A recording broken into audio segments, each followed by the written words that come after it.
እንኳን ደስ ያላችሁ። ኦልሞስት በፊት ቁፋሮ ላይ እንደነበረ የገዛችሁ ሰዎች አላችሁ። ዛሬ ማት ፋውንዴሽኑ ተሰርቶ አልቆ ፈርስት ቤዝመንት ጨርሰን የሰከንድ ቤዝመንት ስላብ እየተሞላ ነው። እንግዲህ ለገዛችሁ ደንበኞች ለሁላችሁም በዋትስአፕ በቴሌግራም እንልክላችኋለን። በዚሁ አጋጣሚ እንግዲህ የገዛችሁ ደንበኞች ከዚህ በፊት ከኛው ላይ እንኳን ደስ ያላችሁ ብለናል።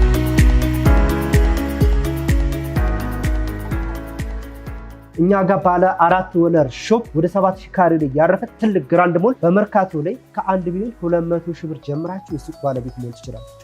ሰላም ውድ ማዕዘን ሊስቲንግ ቤተሰቦቻችን እንዴት ናችሁ? እንግዲህ በዛሬው ቪዲዮ ይዘንላችሁ የመጣ ነው ሱቅ በመሃል መርካቶ በኔት ኤሪያ እየተሸጠ ወዳለበት ቦታ ነው ጎራ ብለን ያለ ነው። እስቲ ውስጥ እንግባና ያለውን ነገር እናያለን። አብራችሁን ቆዩ።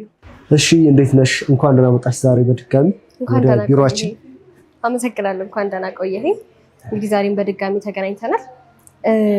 ያው አንዳንድ ነገሮችን ሰምተን ነው ዛሬም ጎራ ያልነውና የሰማነው ነገር እውነት ይሆን ወይ የሚለውን ነገር ነው ዛሬ ውስጥ ድረስ ገብተን ለማጣራት የፈለግነው ማለት ነው። ከዛ በፊት ግን እስቲ ትንሽ ነገር ንገረኝና ስላለው አዲስ ነገርም ደግሞ በደንብ ታብራራልኛለህ።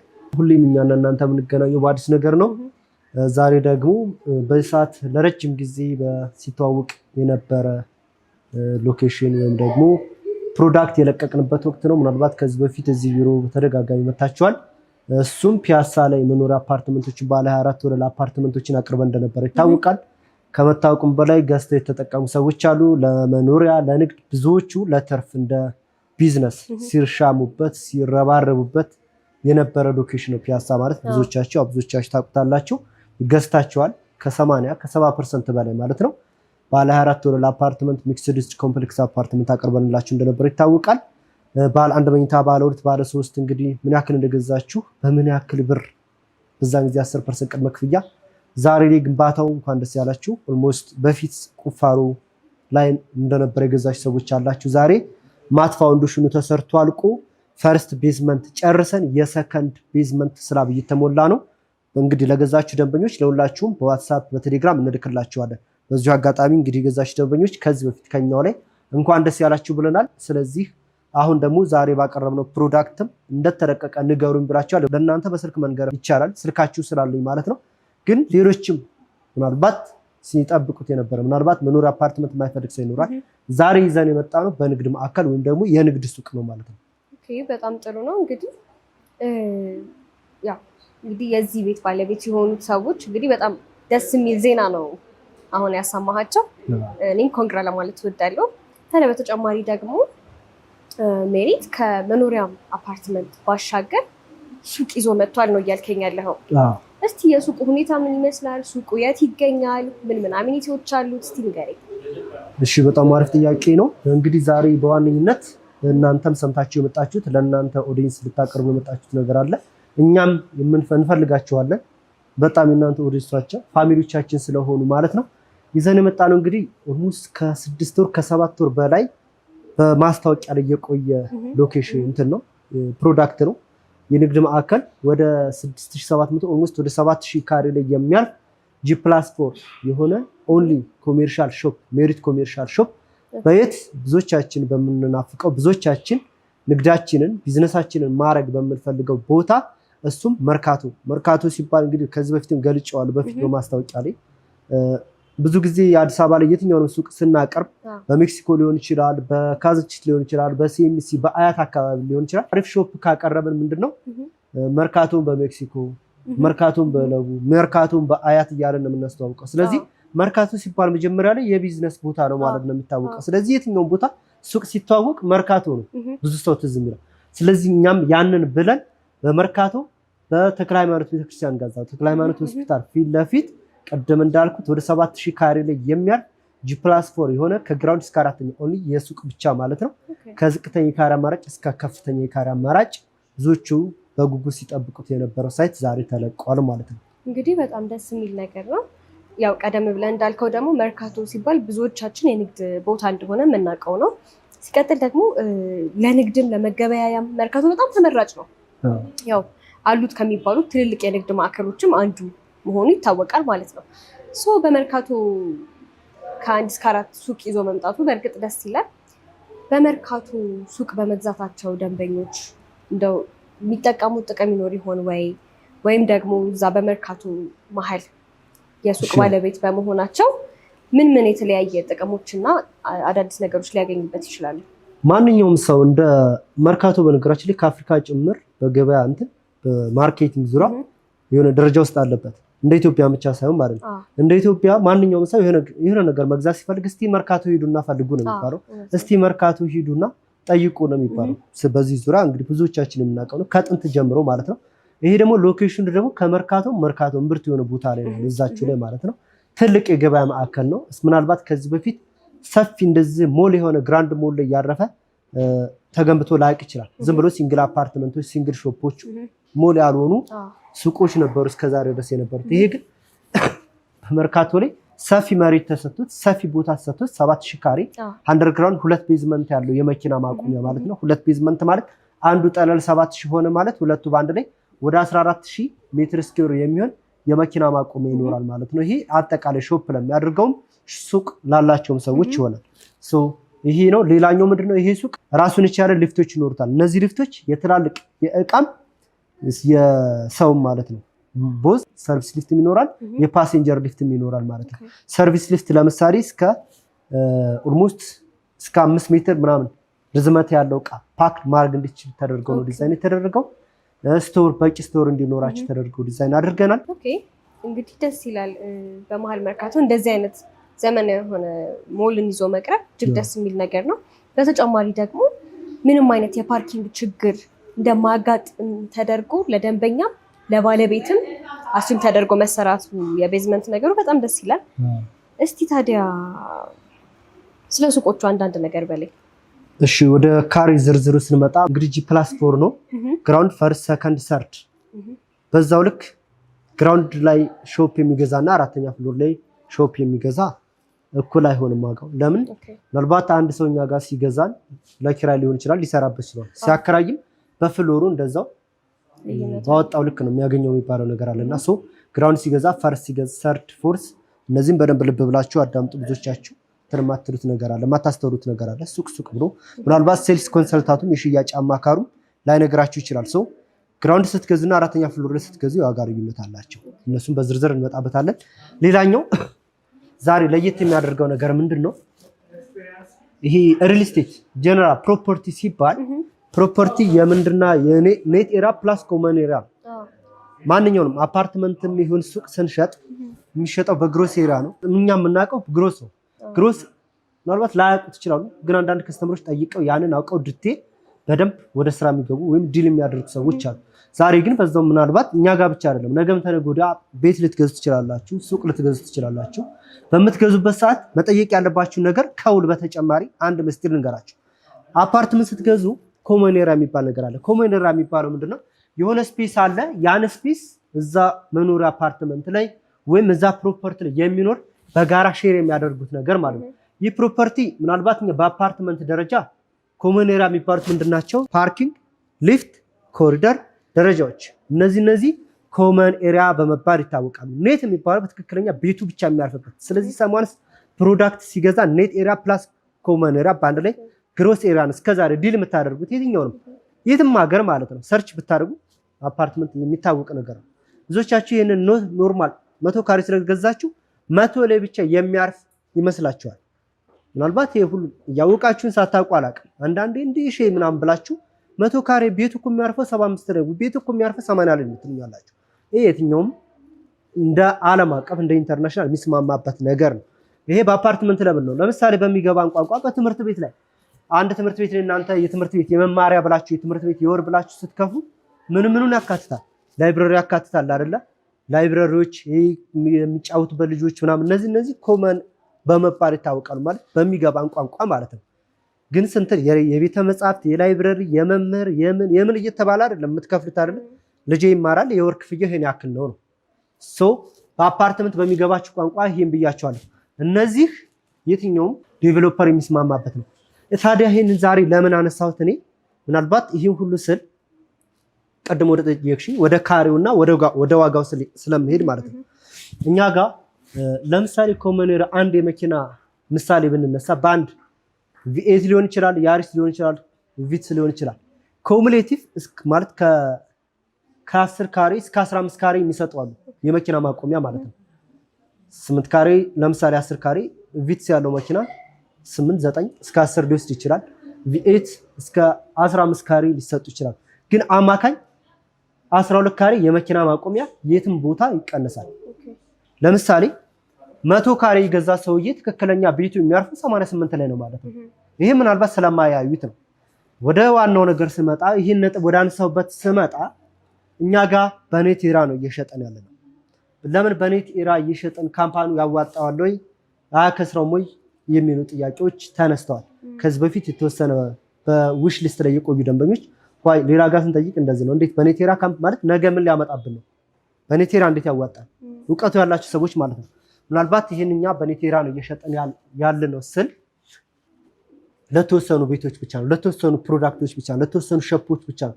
ትንሽ ከተሸጡ በኋላ በሌሎች ጀስት እንደማስታወቂያ አለ ካምፓኒ ሰው እንዳልኩሽ ወደ ካሬው ስንመጣ ወደ ዋናው ነገር ይሄ ወደ አነሳውበት ነጥብ ስመጣ ስለጠየቅሽኝ ማለት ነው። እኛ ጋር ዝቅተኛ ካሬ 25 ካሬ አለ። ሁለት አይነት የካሬ አማራጭ ብቻ ነው፣ በ25 ካሬ እና በ35 ካሬ ማለት ነው። ዝቅተኛ 25 ካሬ አሁንም ያልኩሽ ኔት ኤራ ማለት ነው። ኔት ኤራው ኖርማል ኢቭን ሊፍቱን ምኑ ሳታነሽ 25 ማለት የመኪና ማቆሚያ እንኳን ቢጨምርበት ስንት ማለት ነው? 37 ካሬ ነው የሚሆነው። ኦልሞስት 37 የኮሪደር ምናምን 40 ካሬ ተብሎ የሚሸጠውን እኛ በ25 ካሬ እንሸጠዋለን። ስለዚህ ምንድነው የምንላችሁ ነው መኪና ማቆሚያ በነፃ ነው፣ ከራሳችን ነው። ሼር አታረጉም ማለት ነው። ይሄ በአጠቃላይ ኮመን ኤራ ምናምን ያልኩን ለሱ ወጪ አታወጡ ማለት ነው። ለ25 ካሬ ኦልሞስት በግሮስ ኤራ 40 ለሚባለው ካሬ ለነገርኳችሁ ቅድም ላይ ግራውንድ ፈርስት ሰከንድ ሰርድ ዋጋቸው ይለያያሉ። ግራውንድ ላይ ለሚገዛ ለምሳሌ ፈርስ አራተኛ ፍሎር ላይ ከዝቅተኛው ብንጀምር ለዚህ 25 ካሬ በኔት ኤራ ወይም ኦልሞስት በግሮስ ኤራ በእኛ በሚገባን በገባልክ ስንሰራ ኦልሞስት 40 ምናምን በሚደርሰው 37 ምናምን በሚደርሰው የዚህ ቶታል ፕራይሱ 5,500,000 ብር ነው። ግሮስ ኤራ ብንጨምርበት ምናልባት 8-9 ሚሊዮን የመድረስ ፕሮባቢሊቲ ይኖረዋል። በኔት ኤራ እስከመቼ ነው? ቅድም እንዳልኳችሁ ለጥቂት ሱቆች ብቻ ነው። ቶታል ፕራይሱ 5,500,000 ብር። መጀመሪያ ላይ የዚህ የ25 ካሬ ሱቅ የሱቋ ባለቤት መሆን ለሚፈልግ ሰው የሚጠበቅበት 1,200,000 ብር ይሆናል ማለት ነው። ቀሪዎችን በሰባት ዙር ምናልባት አሁን ያለው ቁፋሮ ላይ ነው ያለው ሳይቱ በሎንግ ታይም የተገዛ ቦታ ነው። ዛሬ ላይ ቁፋሮ ላይ ነው ያለው፣ እንልክላቸዋለን። ይሄ ሱቅ ስናስረክብ በ3 ወር የሚረከብ አለ፣ በ6 ወር የሚረከብ አለ። ማክሲመም በአንድ አመት ጊዜ ውስጥ ነው የምናስረክበው። ሶ እንዳልኩሽ 5,500,000 ብር በ1,200,000 ብር ማክሲመም በአንድ አመት ጊዜ ውስጥ ይረከባል ማለት ነው። ቀሪዎቹን ክፍያዎች በሰባት ዙር በኮንስትራክሽን ቤዝድ እንመጣበታለን። ኮንስትራክሽን ቤዝድ ብዙዎቻችሁ የማታውቁ ስላላችሁ የምታውቁ መስሎኝ ነበረ፣ ሳስረዳ ስላልገባችሁ እንመጣበታለን። ሌላኛው 35 ካሬ የሱ በአጠቃላይ ቶታል ፕራይሱ እንደየፍሎሩ ይለያያል። ለምሳሌ ግራውንድ ላይ የሚገዛ ሰው ወደ 12 ሚሊዮን ብር ምናምን አካባቢ ይሆናል። ዳልኳሽ ቅድም 35 ካሬ ያልኩት በግሮስ ኤራ እናውራ ከተባለ 35 ላይ ባንድ የመኪና ኮሙሌቲቭ ኤሪያ ብንሰራው 35 ሲደመር ኦልሞስት ወደ 50 ካሬ ምናምን አካባቢ። ስለዚህ በሚገባችሁ በግሮስ በ50 ካሬ የዚህ ቶታል ፕራይስ ግራውንድ ላይ ወደ 12 ሚሊዮን ብር አካባቢ ይሆናል። መጀመሪያ ላይ የሚከፈለው ወደ 3 ሚሊዮን ብር ማለት ነው። አራተኛ ፍሎር ላይ ሲሆን ወደ 7 ሚሊዮን ምናምን አካባቢ ይሆናል። መጀመሪያ የሚከፈለው 2 ሚሊዮን ብር ምናምን አካባቢ ይከፈላል ማለት ነው። ስለዚህ እኛ ጋር ባለ 4 ወለር ሾፕ ወደ 7,000 ካሬ ላይ ያረፈ ትልቅ ግራንድ ሞል በመርካቶ ላይ ከ1,200,000 ብር ጀምራችሁ የሱቅ ባለቤት መሆን ትችላላችሁ። ወደ ቅድሙ ስመጣበት ሪል ስቴት ላይ ሁለት አይነት አከፋፈል አለ፣ ታይም ቤዝድ እና ኮንስትራክሽን ቤዝድ። ምናልባት በሌሎች ላይ ገልጬው አውቃለሁ። ታይም ቤዝድ ማለት በጊዜ ገደብ ይከፋፈልልሻል። በግንባታ መሰረት ሲሆን ግንባታውን እያይሽ ነው የምትከፍለው። ይሄ ምንድነው? በዚህ ሰዓት ኮንስትራክሽን ቤዝድ የመጣው ከቅርብ ጊዜ ወዲህ ነው። ምንድነው? ይሄ ደንበኛ ሞር ትረስት እንዲኖረው ነው። ይሄ አንዳንድ ካምፓኒዎች አሉ ብር ሰብስበው የመጥፋት ፕሮባቢሊቲ እንደሱ አይነት የትረስት ኢሹ ላለባቸው ከስተመሮች ለነዛ ሲባል በግንባታው መሰረት አድርገናል ማለት ነው። አሁን ላይ ቁፋሮ መጀመሪያ ውል ሲፈራረሙ 1.2 ይከፍላል። ከዛ ቀሪውን በሰባት ዙር ተከፋፍሎ ቤዝመንቱ ሲያልቅ አንደኛ ፍሎር ሲደርስ፣ ሁለተኛ ፍሎር ሲደርስ፣ አራተኛ ፍሎር ሲደርስ ሲረከብ እየተባለ 7 ጊዜ ይከፋፈልለትና በዚህ መልኩ ከፍሎ መርካቶ ላይ ማክሲመም በአንድ አመት ጊዜ ውስጥ የሱቅ ባለቤት መሆን ይችላሉ ማለት ነው። ስለዚህ ከሎኬሽን በአጭር ጊዜ ውስጥ መረከብ እንፈልጋለን የሚል ሰው ካለ ስለዚህ ይሄው ዛሬ እንሆ ብለናል ማለት ነው። እንግዲህ በጣም ደስ የሚል ነገር ነው የነገርከን። ያው ብዙ ጊዜ ባለሙያ ሆነው ካልሆነ በስተቀር ዲቴይሉን ማወቅ አይችሉም እና እንደዚህ ዲቴይሉን ደግሞ ማብራራት መቻል በጣም ደስ ብሎናል። ላመሰግንህ እወዳለሁ።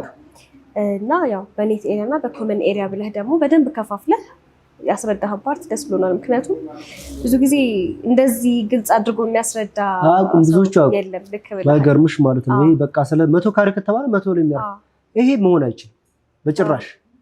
ምናልባት የገዛችሁ ከሌላ ቦታም ራሱ የገዛችሁ ካለ ውላችሁን ተመለሳችሁ አግሪመንቱ በግሮሴራ ነው የሚቀመጠው እና ኮሙሌቲቭ በትንሹ 12 ካሬ ይነሳል።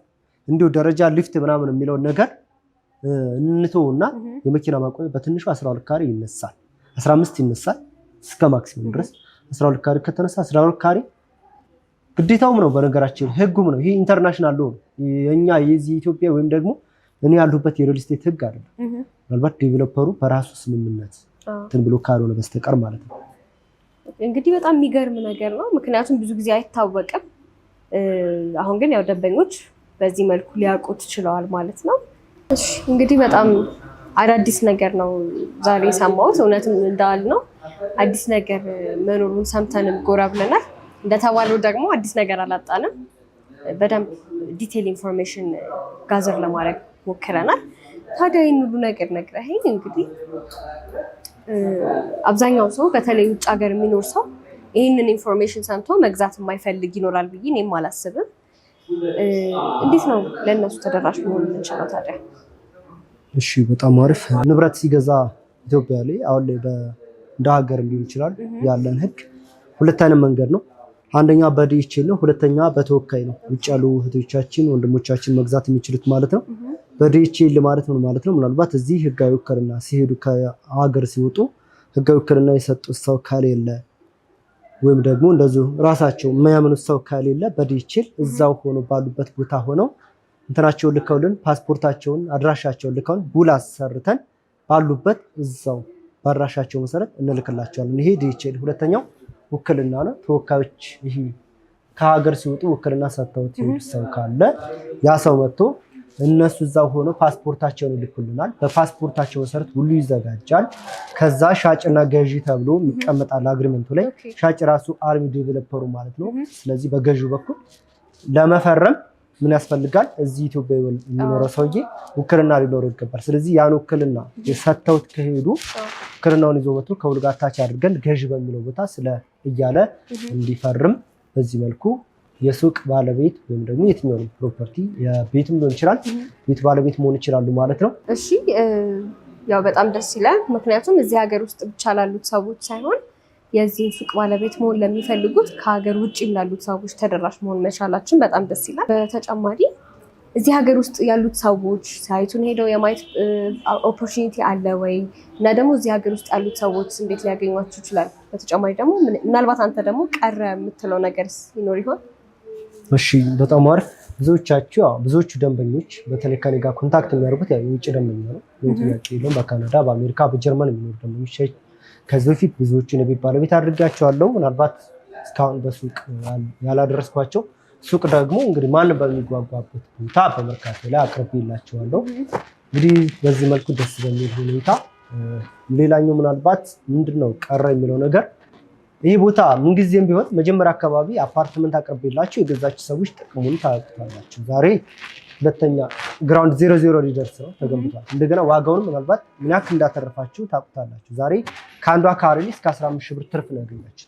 ሰው ሁሌም እንደምለው መጀመሪያ ላይ እየቀረበ መጀመሪያ ላይ የደረሰ ሰው ተጠቃሚ ነው የሚሆነው። አንደኛ በምርጫ በሚፈልገው ቪው ያገኛል። ከጀርባ ከፊት ምናምን የሚባል ነገር ስላለ ሱቅ ማለት ነው።